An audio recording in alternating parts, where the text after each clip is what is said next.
So the film begins with a girl named Megan, whose dad was very ill.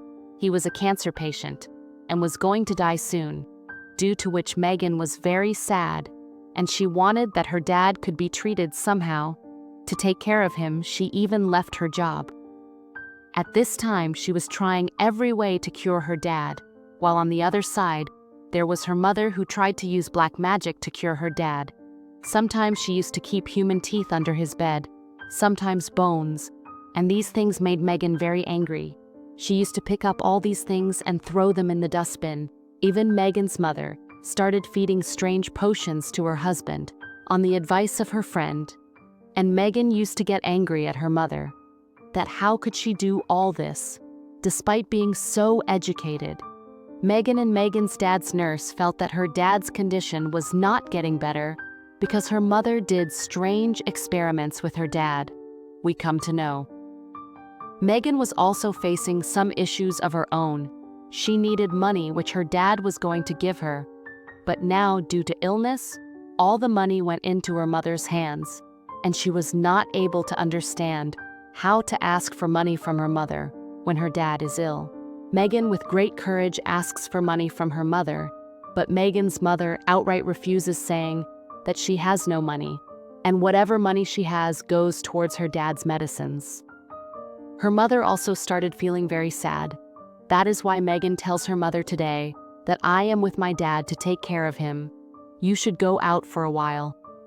As soon as Megan's mother goes out of the house, Megan's dad's condition starts deteriorating, and he starts calling his wife and tells her that I am in a lot of pain. Seeing this, Megan gets scared and gives him his medicines. When she was doing this, she started hearing a knocking sound from the upper floor of her house, as if someone is walking upstairs. She considers her as her sister and goes to wash her face and hands in the washroom, where in sadness, she remembers her dad's memories of the time when she was small, and her dad used to feed her with him.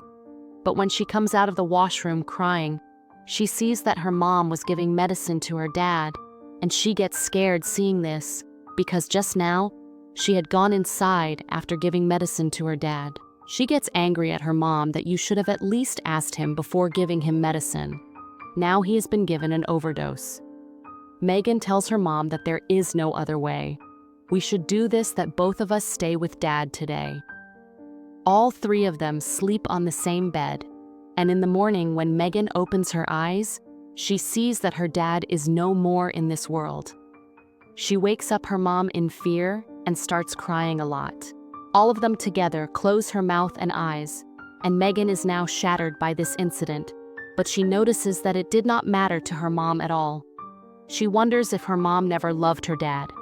Here Maven is now tensed that she will have to play the role of her dad's funeral, and when she goes to her mom to talk about this, she notices that her mom went upstairs as soon as she saw her coming. She secretly listens to her mom's conversation. Her mom was about to call someone. She tells her that my husband should come and meet her, and you should come quickly. Now Megan quickly comes and asks her mom, "Who were you talking to from the ambulance? Did you make any preparations for his funeral?"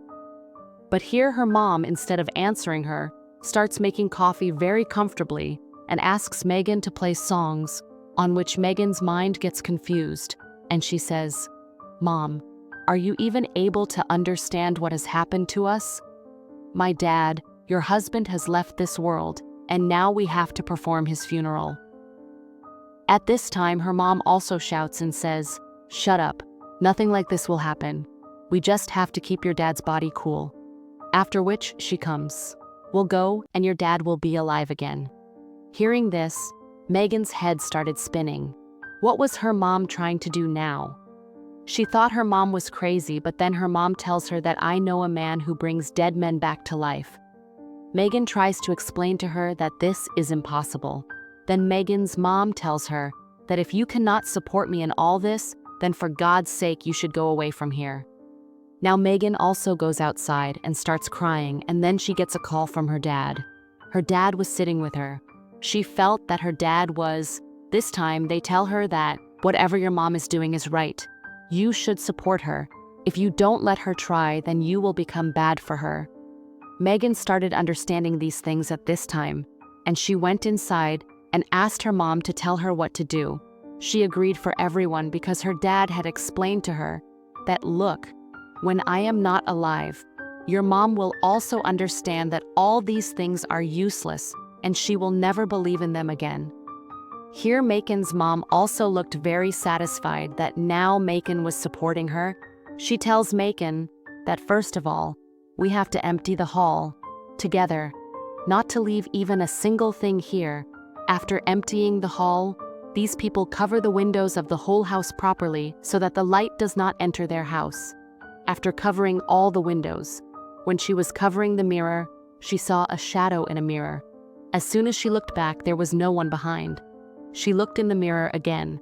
Now those shadows had increased a lot. She turned on the light. Again, there was no one there. She got scared. She also covered all the mirrors with cloth as her mom had told her to, after which Megan's mom gives her a special kind of suit, which Megan wears. After which these people start waiting for the same man. Hours pass by. When he does not come, Megan gets angry at her mom that I think all those people are fake. Hearing this, Megan's mom also gets angry, and she tells her that you should go away from here. You do not want your dad to be alive. You do not want to support me. You are staying here only so that you can somehow stop my work. Then these two were arguing when suddenly that man also came inside the house. Megan did not know from where he came and where he did not. As soon as he came, he looked at Megan with strange eyes, and then told Megan's mom that first burn all the things of your husband which he was fond of, as per the man's saying, Barbara iei. Megan's mom starts burning all those things, although Megan did not like all these things. There was also a picture of Megan and her dad. She also pleads with her mother to please not burn the picture, but her mother burns it and says that these are just things. If your dad is alive, then what value will these things have in front of him? After burning all the things, Barbara and Megan go inside the house, and that man asks Barbara for a bag. Megan did not know what was in that bag. Barbara quickly brings the bag and gives it to the man, and Megan sees that there was a lot of money in it, which this man burnt, and Megan gets angry that she needed this money. But here, her mother burnt this money for her pretense. She tried to refuse a lot, but who was going to listen to her here? This was the savings of her dad's entire life, which she burnt in just 1 minute and made a circle with its ashes. He had written a lot of things under this circle of ashes, and this man had also lit many candles in this room. Now Megan was getting very angry. She did not want to support her mom, so she came out of the room, and then once again she got a call from her dad. Her dad told her to support her mom and not leave her alone like this. This is a difficult time for her too. Now when Megan goes inside, she is called inside that circle. That man tells that this circle is a protection. Megan asks what kind of protection. Then her mom says that to call your dad, we are going to do a ritual in which we will have to make a sacrifice by keeping your dad's dead body inside this circle. And after making that sacrifice, we will reach the world of souls from here, where many souls will try to attack us, and this circle will protect us from those souls. After going there, we will have to protect ourselves from those souls, and we'll have to make another sacrifice, after which we will come back here to this world with your dad's soul, and your dad will become alive. Now that man starts his ritual. While reading something, he holds the hand of Megan's mom, i.e. Barbara, and brutally kills her. He cuts one finger as a sacrifice, after which he moves towards Megan. Megan was scared, but this man forcefully held her hand and cut one of her fingers. Megan went mad with pain and even fainted. When she regained consciousness, that man was wiping her tears with a knife. Megan's mom now tells him that, come on, it is time for your dad to come back. Come with me and hold my hand. As soon as they hold their hands, these people also chant some mantras told by that man, and finally, these people kill the souls. They reach the world, and when they opened their eyes, the whole hall had changed. the man who was performing the ritual with them, his face now looked as if someone had torn it. Some strange power came and pulled the man away. Megan wanted to save the man, but her mother told her not to come out of the circle, or else they would be left here. Megan also had to take care of her dad's body, and when she saw that the body was not in the circle, she got scared. When she looked around, she found out that the souls had taken the body out, and one soul had also captured the body. Now the souls here wanted to attack both Barbara and Megan and eat them too. Megan and Barbara did not know this. They only wanted to bring their dad's body back to the circle, for which they first had to distract the soul that was near their dad's body. Barbara cuts one of her fingers to distract the soul, and while drawing blood, she was telling the soul to come to her. This soul was her husband. Megan was inside the body of a soul, and she wanted to bring that body inside the circle, but the soul could not come inside the circle. While trying to bring her husband inside the circle, Barbara's foot accidentally goes out of the circle, and the souls there immediately pull her out, and thus her life also comes in danger. Seeing this, Megan also got very scared and started crying. She calls out to her mom and dad, calls out to someone for help, but no one was coming. Her mom was killed by these souls whose blood was now around her circle too. Megan keeps crying continuously here, and the sounds of horrific laughter of many souls around her keep coming. While crying, Megan remembers that her mom had said that she has to go to the world of souls and make one more sacrifice so that she can come back to the human world. As soon as she remembers this, she picks up a knife lying nearby and cuts one more finger of hers. She also feels a lot of pain, but here she comes back to the human world. Her sacrifice goes in vain.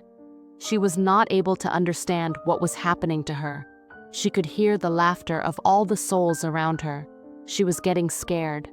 Then she remembers that the floor on which she is sitting is made of wood. Now she starts breaking this floor with a knife and looks down. Finally, the light of the human world was coming from there. She breaks the floor and goes into that world. But what does she see?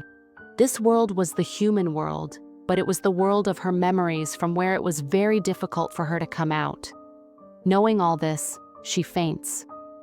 When she regains consciousness, she was again on the same floor inside the same circle. Now her mom was sitting in front of her on the other side of the circle, and she had also become a demon. Seeing this, Megan breaks down and says to her mom, "Come and eat me." Saying this, she comes out of the circle and starts going towards her mom. Then a strong light hits her eyes. When she opens her eyes, she sees that she is now her own mother. She had come to the real world. In fact, the third sacrifice she had to make was of her life. Here, she was able to come to this world alone, and this story ends here by showing just this.